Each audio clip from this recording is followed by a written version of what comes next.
पहाड़ों के बीच एक वीरान सड़क थी, जहां बरसों से बंद पड़ी कालिसराय नाम की पुरानी सराय खड़ी थी।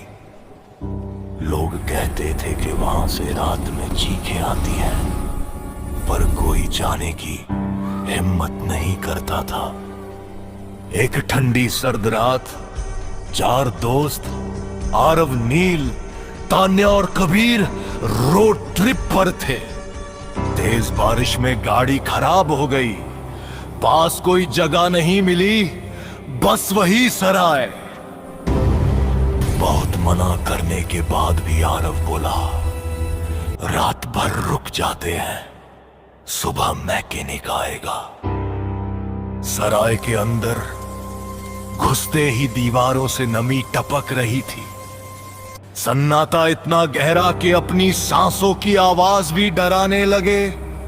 कहीं दूर एक घंटी धीरे धीरे झनझना रही थी। कमरा मिल गया, पर जैसे ही तान्या ने दर्पण की ओर देखा, उसने खुद को नहीं, किसी और को देखा। काली आंखें, खून से भरा मुंह और गर्दन अजीब कोने में मुड़ी हुई। वह चीख पड़ी, लेकिन अगले ही पल दर्पण में सिर्फ तान्या थी। बाकी तीनों ने सोचा शायद भरम है। रात के 12 बजे नील को लगा कोई धीमे धीमे कमरे के बाहर चल रहा है।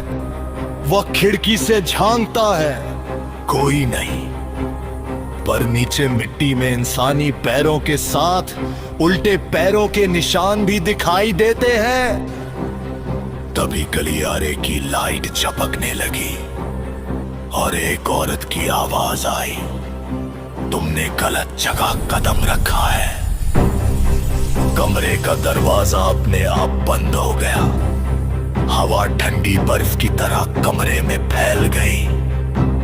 आरव ने टॉर्च जलाई और टॉर्च की रोशनी में दीवार पर कुछ लिखा दिखाई दिया, जो यहां रुकता है वो बाहर कभी नहीं जाता। अचानक छत से किसी के दौड़ने की आवाज आने लगी, तेज, बहुत तेज, जैसे कोई चार पैरों पर दौड़ रहा हो। कबीर घबरा कर बोला, ये इंसान नहीं है। तभी दरवाजा फटकर खुला। एक औरत, दूधिया सफेद चेहरा, लंबे उलझे बाल, कंधों से मुड़े हुए हाथ और आंखें जैसे गड्ढों में धंसी हों, गलियारे में खड़ी थी।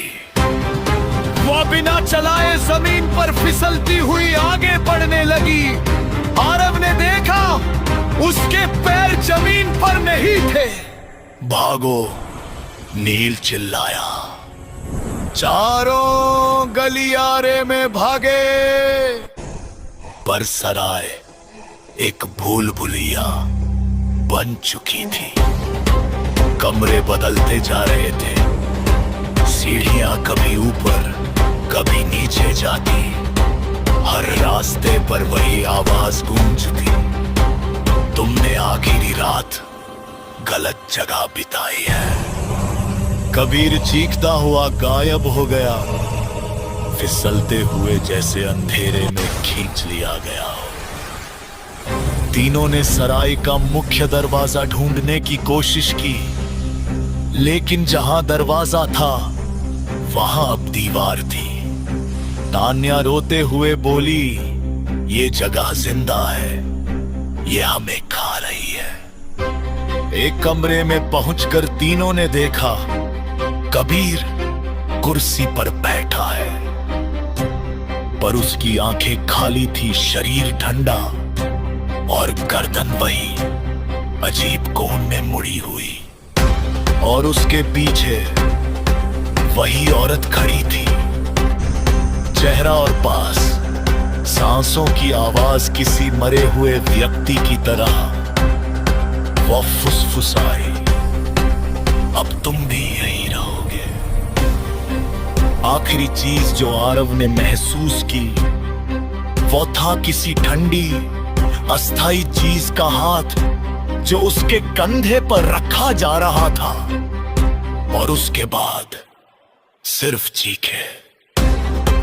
अगली सुबह सड़क बिल्कुल शांत थी।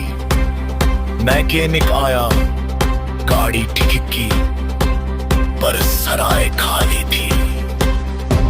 चारों दोस्तों का कोई निशान नहीं मिला, बस सराय के दरवाजे पर ताजा लिखा एक वाक्य, एक रात, एक गलती और जिंदगी खत्म।